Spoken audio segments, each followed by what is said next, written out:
তো ম্যাডাম, আজকে রান্নার কি আয়োজন করলেন? আজকে রান্নায় আয়োজন হলো মাছের মাথা দিয়ে কচুর শাক।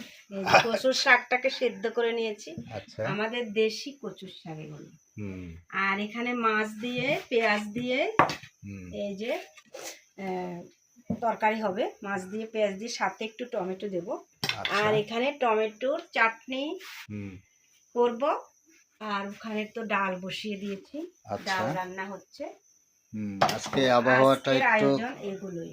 আজকে আবহাওয়াটা একদমই মানে অন্ধকার বৃষ্টি হয়ে হবে আছে, মনে হয়। বৃষ্টি হবে মনে হয়। হুম। একদমই অন্ধকার, চারপাশে শুধু রৌদ্র তো নেই, তারপরেও হুম। একদম অন্ধকার হয়ে আছে। একটু প্রত্যাশিত বৃষ্টি একটু দরকারও। বৃষ্টি হলে মাঝে মাঝে ভালো লাগে, সবসময় বৃষ্টি হলে ভালো লাগে। ঠিক তো আছে। বন্ধুরা চলে গেছে, এখন আমরা আছি দুজনেই তো।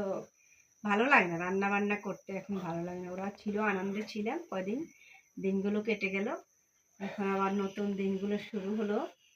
তো আজকে ভাবলাম যে কচুর শাকটা রান্না করি, ওরা থাকতে একদিন রান্না করেছিলাম, ভালো লেগেছিল কিন্তু। হুম।